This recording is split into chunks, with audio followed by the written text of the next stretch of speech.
Bonjour à tous, bienvenue dans le flash matinal sur Extensive Presse. Voici les 5 faits marquants de ce matin. 150 soldats guatémaltèques se préparent à soutenir la mission de sécurité de l'ONU en Haïti. 150 soldats guatémaltèques, dont 19 femmes, suivent actuellement une formation spécialisée en vue de leur déploiement en Haïti dès janvier 2026 dans le cadre de la mission multinationale de sécurité sous mandat de l'ONU.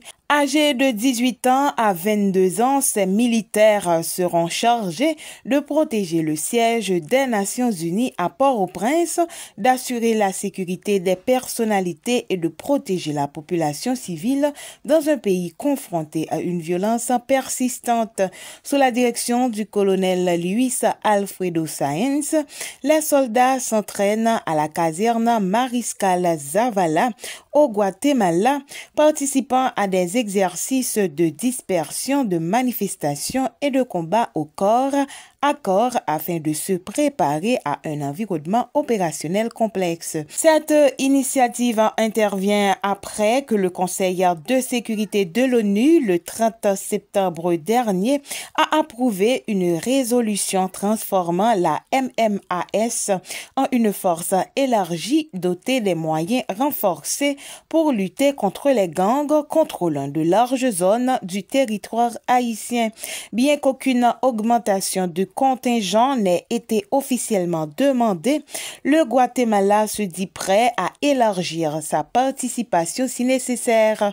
Le colonel Sáenz a souligné l'engagement de son pays à être les ambassadeurs en uniforme, les gardiens de la paix et les soldats de l'espoir pour le peuple haïtien, tout en laissant ouverte la possibilité de former également les forces de sécurité haïtiennes à l'instar des propositions du Panama et du Chili. Pour faire suite, le groupe des MSF alerte sur l'effondrement imminent du système sanitaire en Haïti.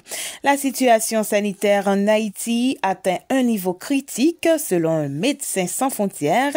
Le 8 octobre 2025, Mumuza Muindo Musubuo, chef de mission de MSF, a tiré la sonnette d'alarme sur l'effondrement progressif du système de santé haïtien. De nombreux hôpitaux ont fermé ou suspendu leur activité à cause de l'insécurité, du manque de personnel et de financement.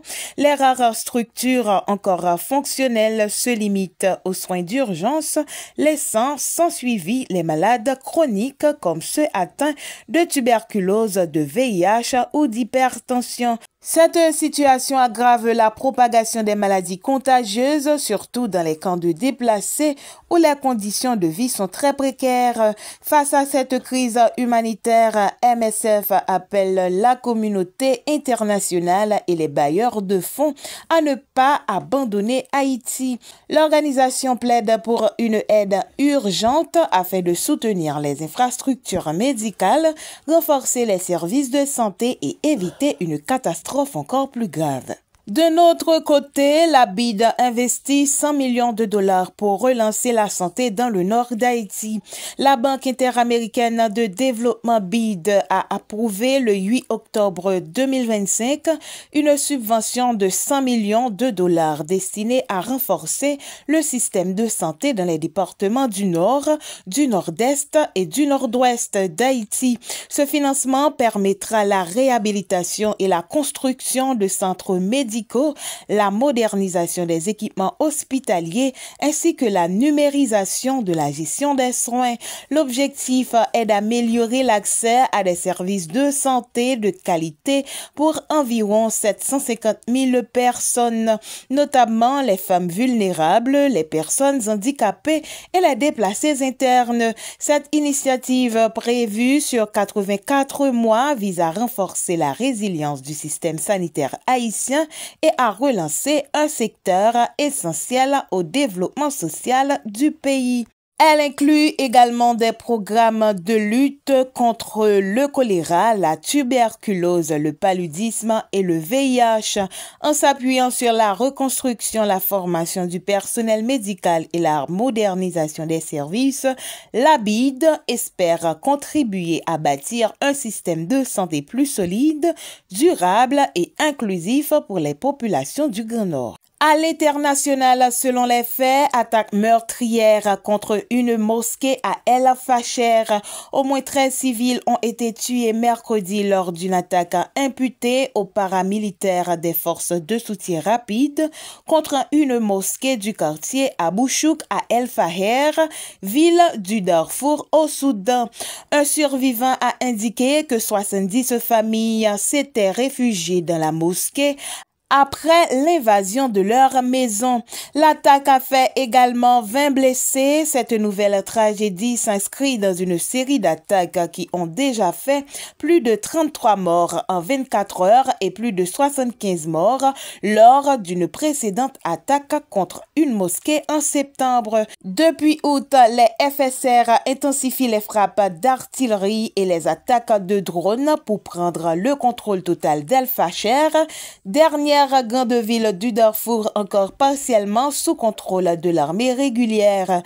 Plus d'1 million de personnes ont fui la ville qui compte désormais environ 413 000 habitants. La population vit dans des conditions extrêmement précaires avec un accès limité à la nourriture, aux soins médicaux et à l'eau, ce qui contribue à aggraver ce que l'on y qualifie de pire crise humanitaire au monde. Aux États-Unis, une taxe de $5 000 est instaurée pour les migrants en situation irrégulière.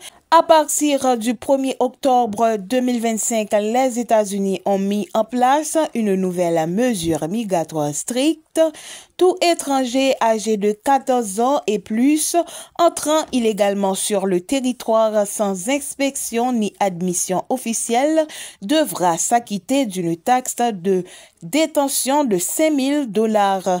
Cette disposition issue du projet de loi One Big Beautiful Bill promu par Donald Trump s'applique quel que soit le lieu d'entrée, la durée de séjour ou l'étape du processus migratoire et est non négociable. Elle vise à renforcer le contrôle sur l'immigration irrégulière et s'accompagne d'une hausse de $250 sur le coût des visas appelé taxe d'intégrité.